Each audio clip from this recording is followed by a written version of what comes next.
La nieve aún no había empezado a caer, pero el cielo tenía esa pesada quietud gris, que indicaba que lo haría antes de la medianoche. Me detuve en la casa de mis padres unos minutos pasadas las 6, la misma casa colonial de 2 pisos en la que había entrado cada Navidad desde que tuve edad suficiente para llevar regalos. Las luces del porche estaban encendidas, la corona colgaba, y Jingle Bell Rock se oía débilmente a través de las ventanas delanteras. Debería haberse sentido familiar, reconfortante incluso. No fue así. Salí del coche, con una bolsa de regalo en la mano, y me preparé. La puerta se abrió antes de que llamara. Papá, vestido con el mismo suéter de punto trenzado que usaba cada año, sostenía un vaso de whisky y tenía una sonrisa cansada. Luke, dijo, haciéndose a un lado. Entra, asentí. Hola, papá. Por dentro, todo parecía igual. La guirnalda de mamá envolvía la barandilla, las velas parpadeaban en cada superficie plana, y el olor a jamón horneado impregnaba el aire. Pero algo era diferente este año. El calor no alcanzaba del todo a las personas. Emily estaba junto a la chimenea, con una copa de vino ya medio vacía, su esposo Josh rondando cerca como si pudieran llamarlo para arbitrar en cualquier momento. Mi prima Grace ofreció una sonrisa rápida, luego miró su teléfono. El tío Ray, sentado en la esquina con su habitual presencia silenciosa, hizo un ligero gesto con la cabeza, pero no se levantó. Nadie mencionó el asiento vacío al final de la mesa. Nadie dijo su nombre. Sarah. Durante los últimos 7 años, ella se había sentado a mi lado en Navidad. Ayudaba a mi madre con la cocina. Llevaba ese suéter de lana verde que hacía resaltar sus ojos. Este año, ella estaba al otro lado de la ciudad, o quizás, al otro lado del estado. Ya no lo sabía. Y a juzgar por la rigidez en la postura de todos, no era el único que sentía su ausencia. La cena está casi lista, dijo mamá, demasiado alegremente, saliendo de la cocina con puré de papas y una sonrisa forzada. Dejé mi bolso junto al perchero. Me quité la chaqueta y me uní a la silenciosa procesión hacia el comedor. La mesa estaba puesta con la buena porcelana, la plata pulida y las servilletas dobladas en triángulos perfectos. 12 cubiertos, 11 cuerpos, una pieza faltante de la que nadie quería hablar, pero todos lo sentíamos. Y apenas estaba comenzando. Mi tenedor raspó contra el borde de mi plato mientras empujaba los guisantes en una pila que no tenía intención de comerme. La conversación flotaba sobre mí, hueca e inconexa. Resultados de fútbol, desastres de horneado, el ascenso de alguien. La risa subía y bajaba como una marea de la que no formaba parte. Asentí cuando me hablaron, sonreí cuando se esperaba, pero sobre todo mantuve los ojos en el centro de mesa. Un trineo de plástico lleno de piñas cubiertas de brillo. Festivo. Distrayente. Habían pasado 4 meses desde que Sarah se fue. 13 años juntos, 7 casados. Terminó en una sola frase, escrita en un post-it y dejada en la encimera de la cocina. No puedo seguir siendo la única que lo intenta. Eso fue todo. Sin gritos, sin amenazas, solo un adiós silencioso escrito con tinta negra y sellado con agotamiento.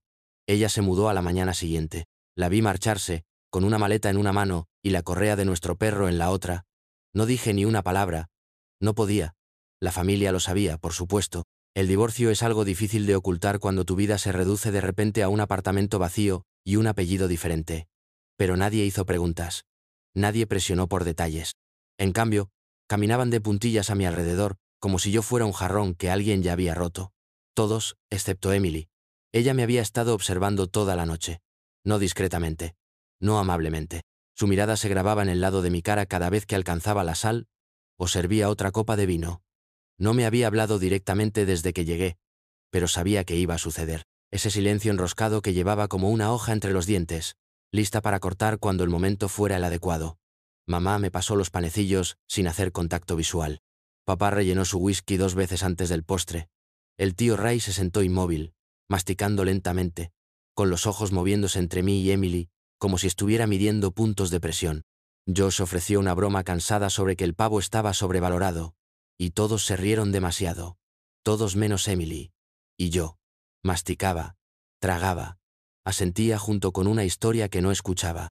Pero por dentro, algo se estaba desmoronando. No era ira. No dolor. Algo más pesado. El tipo de peso que no sientes hasta que ya se ha asentado profundamente en tu pecho. Sabía que no era inocente. Pero no sabía que estaba a punto de ser acusado. No en voz alta. Todavía no. Eso vendría suficientemente pronto. Comenzó con bastante inocencia. Grace mencionó el recital navideño de su hija, lo adorable que se veía con sus pequeñas astas de reno. Eso llevó a una broma de Josh sobre los horrores de ensamblar casas de muñecas a medianoche. Luego vino mi madre, empujando suavemente a Emily y Josh con su habitual sonrisa esperanzadora. ¿Alguna noticia de bebés este año? Emily puso los ojos en blanco. Todavía recuperándome del último, mamá. Levantó su copa de vino. Además, creo que un niño pequeño con un complejo de Dios es suficiente por ahora. Siguió la risa, en su mayoría educada, y forcé una sonrisa. Alcancé la salsera, mantuve la cabeza baja, seguí masticando. Entonces Grace, siempre la que construye puentes, se volvió hacia mí. Luke, ¿tú y Sarah alguna vez hablaron sobre tener hijos? Preguntó. Una pausa demasiado larga. Mi tenedor flotaba en el aire. Miré a Emily. Movimiento equivocado. Ella quería, dije finalmente dejando el tenedor. Nosotros simplemente no estábamos en el lugar correcto. Emily hizo un sonido. Pequeño, agudo, como una risa que perdió su camino. ¿Qué? Pregunté, más silenciosamente de lo que pretendía. Su copa de vino golpeó la mesa más fuerte de lo necesario. ¿Lugar correcto? Repitió, con los ojos fijos en los míos. ¿Quieres decir que emocionalmente no disponible y egocéntrico no es un buen lugar para un niño? Josh murmuró. No, dijo ella, ahora más fuerte. No finjamos que él es solo una víctima trágica aquí. Tú eres la razón por la que se fue, Luke. Las palabras cayeron como un plato roto. Súbito. Destrozando. La habitación se congeló. Papá parpadeó. La boca de mamá se abrió, luego se cerró de nuevo. Grace miró a su regazo. Josh se recostó, ya lamentando no haber intervenido antes. El tío Ray no se movió, solo me observó como si lo hubiera esperado todo el tiempo. Mi mandíbula se apretó. Traté de hablar, traté de encontrar palabras para defenderme o explicar o negar, pero no salió nada. Mi garganta se tensó. Mi corazón latía tan fuerte que apenas podía oír el tic-tac del reloj de pie en el pasillo. Emily se inclinó hacia adelante. Ella lo intentó. Dios sabe que lo hizo. Pero la rechazaste, una y otra vez. Y cuando finalmente se alejó, actuaste como si hubiera salido de la nada. Emily, dijo mi mamá bruscamente, pero era muy tarde. La mesa se había agrietado. El silencio que siguió no fue pacífico.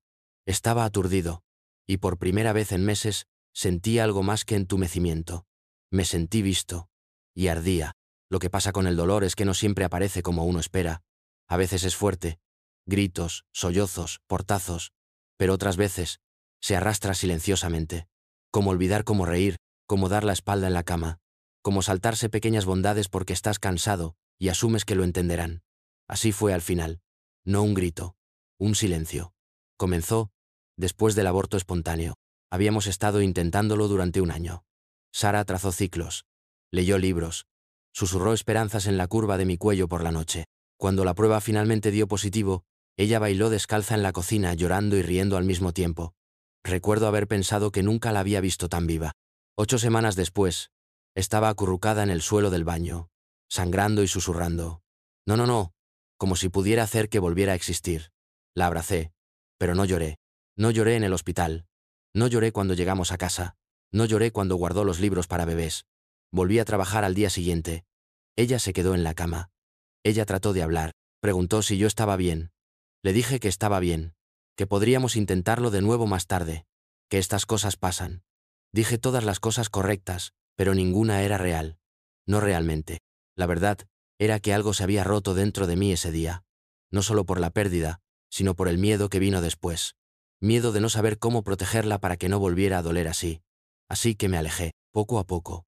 Me saltaba las noches de cita. Dejé de escribir notas. Pasé más tiempo calificando trabajos, y menos tiempo tocándola. Pensé que la mantenía a salvo al no necesitar nada, al estar callado, al desaparecer a plena vista. Ella me rogó que volviera con ella. No con esas palabras. En toques, en conversaciones nocturnas que apenas respondía, en la forma en que su voz se quebraba cuando decía, se siente como si estuviera casada con un fantasma, y aún así, no hice nada. Hasta que una mañana me desperté y ella no estaba. Solo un armario vacío, una cocina tranquila, y un post-it amarillo que decía lo que ya no podía. No puedo seguir siendo la única que lo intenta, y me había ganado cada palabra. El silencio se extendió, largo e inquietante. Las palabras de Emily aún flotaban en el aire como humo, enrollándose alrededor de la lámpara y sofocando cualquier intento de civilidad. Nadie se movió. Nadie se atrevió. Miré mi plato. Los restos de judías verdes y relleno cuajándose en un desastre frío. Mi garganta seguía tensa. No había dicho ni una palabra. No estaba seguro de poder hacerlo. Entonces, se oyó la voz, gruesa como grava, firme. Esa no es toda la historia, Emily. Todos nos giramos. El tío Ray dejó su tenedor con tranquila precisión. Se limpió la boca con una servilleta y miró directamente a mi hermana. No puedes reescribirlo así. El dolor no tiene una sola cara. Emily parpadeó. Disculpe, Ray se inclinó hacia adelante, con los codos sobre la mesa. No había pronunciado más que unas pocas palabras en toda la noche. No había hablado mucho en ninguna cena familiar desde que era niño, pero ahora se veía distinto. No borracho, no malhumorado, solo seguro. Quieres a alguien a quien culpar, bien, pero no actúes como si estuvieras dentro de su matrimonio. No lo estabas. Ninguno de nosotros lo estaba. Ella me contaba cosas. Estoy seguro de que sí, dijo con calma. Y estoy seguro de que Luke cometió errores. Diablos. He cometido los suficientes para llenar un diario de guerra, pero la gente se va por todo tipo de razones. A veces es negligencia. A veces es angustia. A veces es porque están tratando de superar su propia sombra. Y a veces es todo lo anterior. Emily entrecerró los ojos. ¿Por qué siquiera estás hablando? Ray no se inmutó. Porque he visto a esta familia convertir el silencio en una religión. Porque me he sentado durante 20 Navidades mientras todos pretendían que las cosas estaban bien cuando no lo estaban. Y porque, por una vez, no voy a sentarme aquí y dejar que alguien se desangre mientras el resto pasamos la salsa de arándanos. Nadie respiró. Las manos de mi madre temblaron ligeramente mientras acomodaba una servilleta. Papá miró su whisky como si prefiriera estar dentro. Grace tenía los ojos muy abiertos. Josh miró fijamente su plato. ¿Y yo? Miré a Ray. Realmente lo miré. Este hombre que había pasado años al margen de cada foto familiar, que nunca se unió a las oraciones grupales, que siempre se iba temprano, y ahora, aquí estaba, entrando en el fuego sin inmutarse, defendiéndome, y de alguna manera, eso significaba más de lo que podía decir. Emily se levantó tan rápido que su silla raspó contra la madera dura, fuerte y chirriante. ¿Así que de esto se trata?, espetó. ¿Viejos defendiéndose unos a otros? ¿Otro hombre emocionalmente no disponible defendiendo a su pequeño protegido? Ray no parpadeó. No.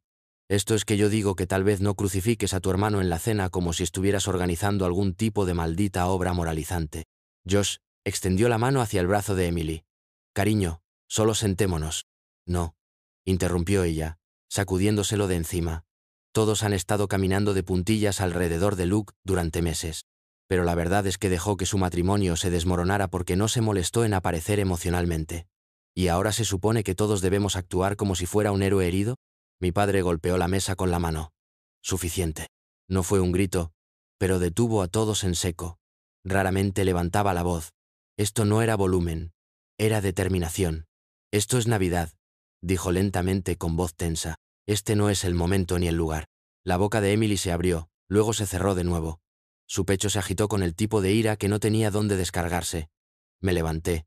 Está bien. No, dijo papá, mirándome ahora. No lo está. Pero no vamos a hacer esto aquí. Asentí una vez. Luego miré alrededor de la mesa. Mi madre no pudo sostener mi mirada. Grace parecía que quería llorar. Josh parecía que se arrepentía de todo. Ray, bendito sea, solo me observó con una tranquila clase de solidaridad. Voy a salir un rato, dije, forzando mi voz a mantenerme uniforme. Nadie me detuvo. Nadie dijo nada. Agarré mi abrigo del gancho junto a la puerta y salí al frío.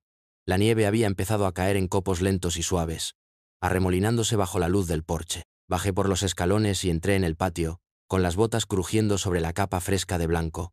El silencio allí afuera era más limpio que el de adentro.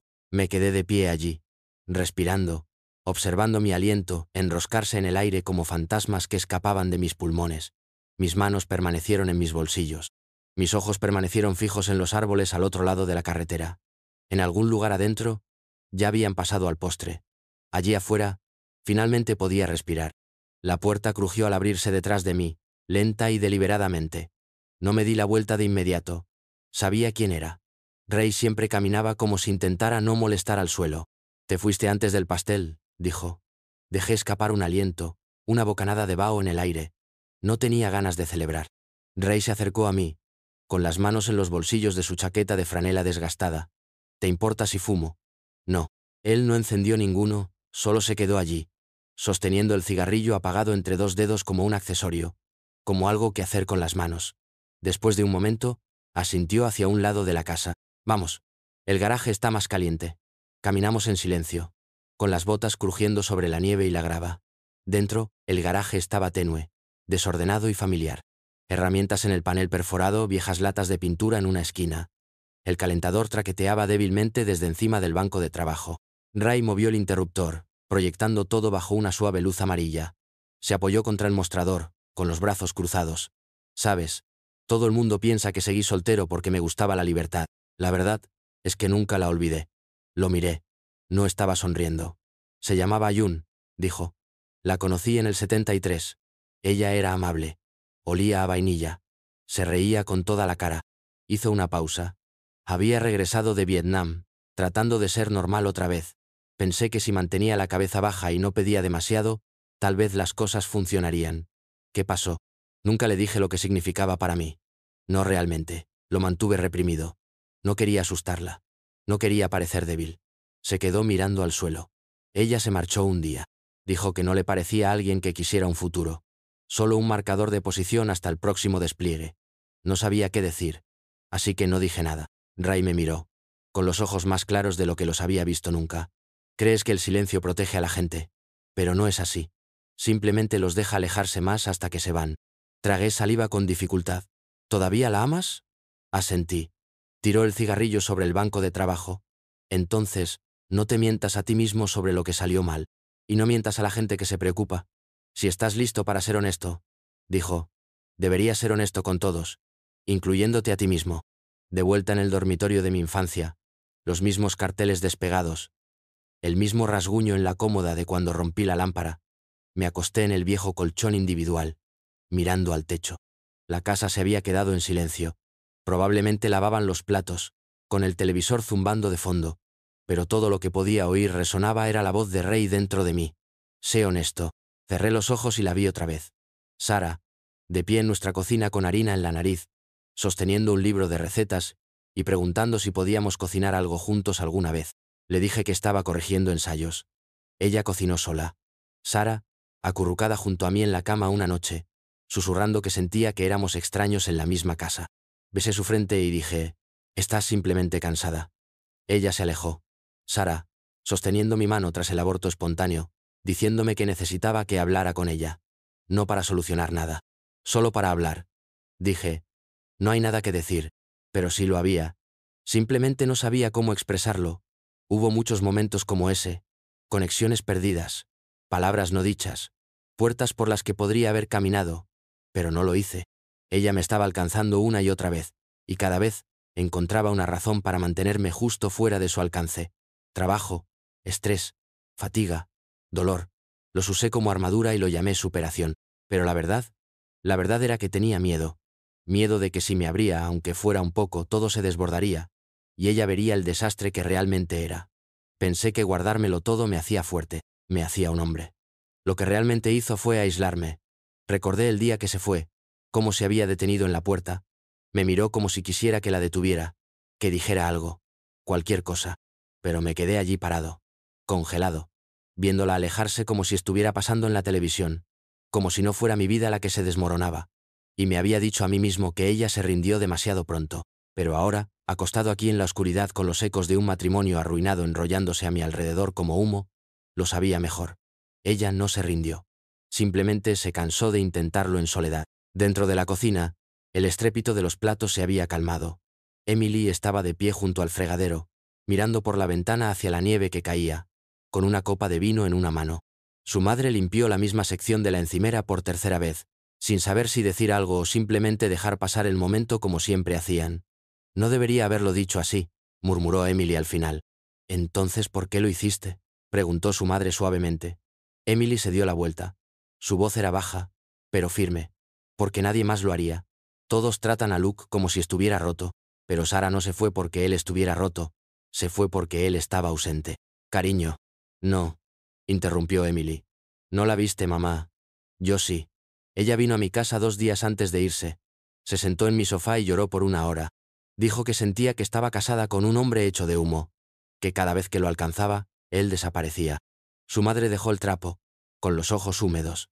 «Ella lo intentó», continuó Emily. «Dios, sí que lo intentó.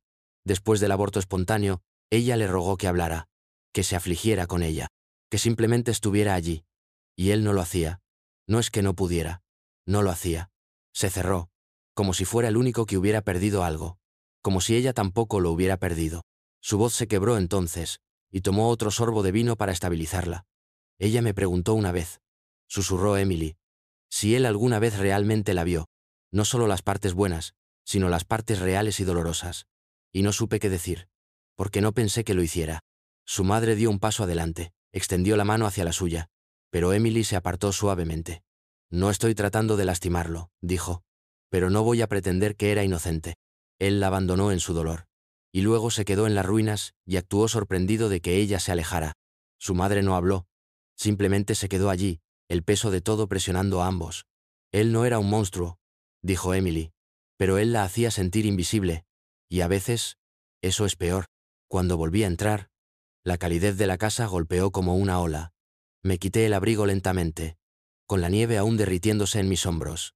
El murmullo de voces desde la cocina se extendió hacia el pasillo. Los seguí. Emily se giró cuando entré, con la copa de vino aún en la mano. Su expresión no cambió, tampoco la mía. ¿Podemos hablar?, pregunté. Mamá asintió y salió de la habitación sin decir nada. Emily se quedó donde estaba, con los brazos cruzados, de espaldas al mostrador, como si se estuviera preparando para una segunda ronda. Escuché lo que dijiste, comencé. Allí afuera, en la mesa, y sé que vino de un lugar de ira, pero no estabas equivocada. Sus cejas se juntaron. Ella no había esperado eso. Le fallé a Sara, dije. No solo al final, mucho antes de eso. Me cerré cuando ella me necesitó. Desaparecí cuando aún luchaba por nosotros. Y ni siquiera me di cuenta de cuánto hasta que ya había terminado. Ella no dijo nada, pero su postura se suavizó. Los brazos se relajaron, los ojos se movieron. No vine aquí para defenderme. Vine aquí para decir que tienes razón. Yo era el fantasma en la habitación, aquel a través del cual ella trató de alcanzar. Y odié escucharlo esta noche, pero necesitaba oírlo. Emily miró al suelo. Entonces, ¿por qué nunca dijiste nada? Ni siquiera a mí. Estaba avergonzado, admití. Todavía lo estoy, algunos días. Es más fácil dejar que la gente te tenga lástima que admitir que eres la razón por la que alguien se marchó. Ella exhaló lentamente. La tensión en su rostro disminuyó, pero el filo no desapareció del todo. Ella te amaba, ¿sabes? Hasta que no pudo más. Lo sé, dije en voz baja. Y estoy tratando de ser el tipo de hombre que habría merecido eso. Emily me miró, finalmente. Sus ojos no se veían tan duros ahora, solo cansados. No debería haberlo dicho como lo hice. Necesitaba ser dicho, respondí. Ella asintió una vez, una pequeña tregua suspendida en el espacio entre nosotros. No nos abrazamos. No éramos ese tipo de familia, pero por primera vez en mucho tiempo nos comprendimos.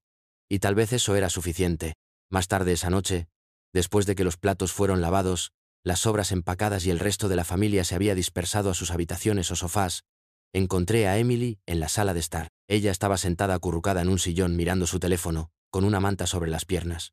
Ella no levantó la vista cuando entré, pero sabía que yo estaba allí. Sostuve el sobre en mi mano, el peso del mismo más pesado de lo que debería ser el papel. Había reescrito la carta al menos 10 veces en las últimas semanas. Comenzando de nuevo. Tachando líneas. Tratando de encontrar las palabras correctas después de años de no decirlas. La versión final estaba escrita a mano. 8 páginas. Sin ediciones. Solo la verdad. He estado escribiendo algo, dije en voz baja. A Sara. Emily miró hacia arriba, escéptica, pero curiosa.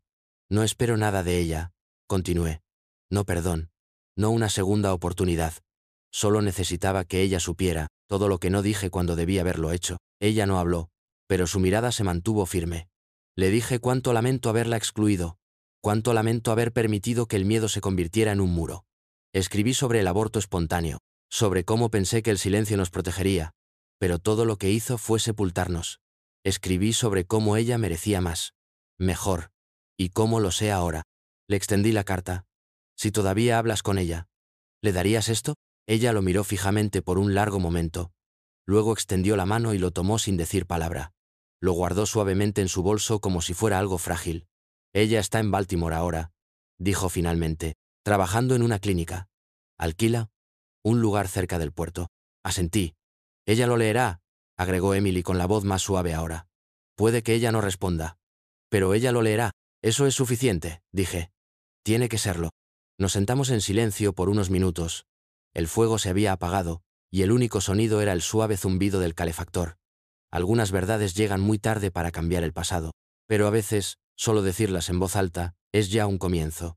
Encontré a mi madre en la cocina, de pie descalza junto al fregadero, bebiendo de una taza astillada que tenía desde que estaba en la escuela secundaria. Las luces del árbol de Navidad parpadeaban en la habitación de al lado, proyectando sombras suaves sobre el linóleo. Ella no se sobresaltó cuando entré. Solo me miró, como si me hubiera estado esperando. ¿No podías dormir?, preguntó. No lo intenté. Ella sacó otra taza del armario y sirvió café. Sin crema, sin azúcar. Ella me lo entregó sin decir palabra y se sentó a la mesa. Me uní a ella. Después de un minuto ella dijo: «Siempre me preocupó que fueras como tu padre». Parpadeé. «¿Qué? No en los malos sentidos», dijo rápidamente. «Él es un buen hombre», proveyó. «Se mantuvo fiel. Pero tu padre, él se guarda las cosas dentro. Siempre lo ha hecho. Carga su dolor como un equipaje que se niega a desempaquetar. Y veo eso en ti». Me quedé mirando mi café. No quise ser así. «Lo sé», dijo suavemente. «Pero querer y hacer son cosas distintas», asentí. La carta a Sara se sentía como si pesara 100 libras en la bolsa de Emily. «Ella te quería», continuó mamá. «Y vi cuánto la querías tú también. Pero el amor necesita aire, Luke. Necesita luz. Enterraste el tuyo muy profundo». No discutí. No podía. «Pero», dijo, extendiéndose a través de la mesa para poner su mano sobre la mía, «también te vi esta noche. Con Emily, con Ray. Estás intentándolo». Tragué saliva con dificultad. «Probablemente sea demasiado tarde». «Tal vez», dijo ella. «Pero aún lo intentas. Incluso si ella nunca responde. Incluso si nada cambia. Lo intentas porque así es como maduras. Y porque un día conocerás a alguien más que necesitará todas las partes de ti que has pasado toda una vida escondiendo». La miré.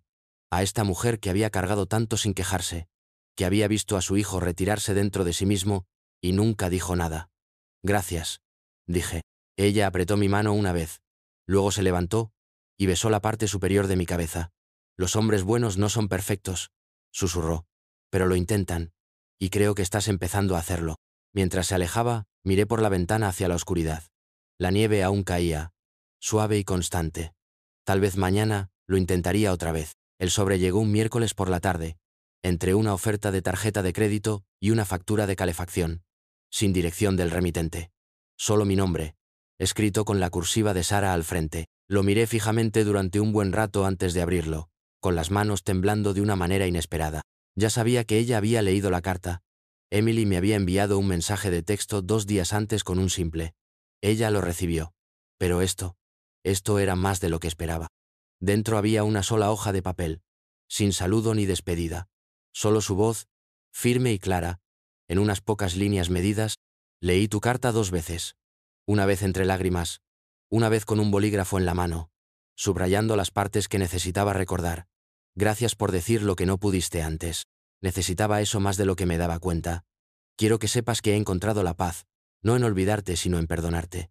Y en perdonarme a mí misma por quedarme tanto tiempo, esperando que despertaras. Ahora veo que lo estás. Tal vez no para mí, pero para ti mismo. Y eso importa. Que te vaya bien, Luke». Lo leí de nuevo. Luego otra vez.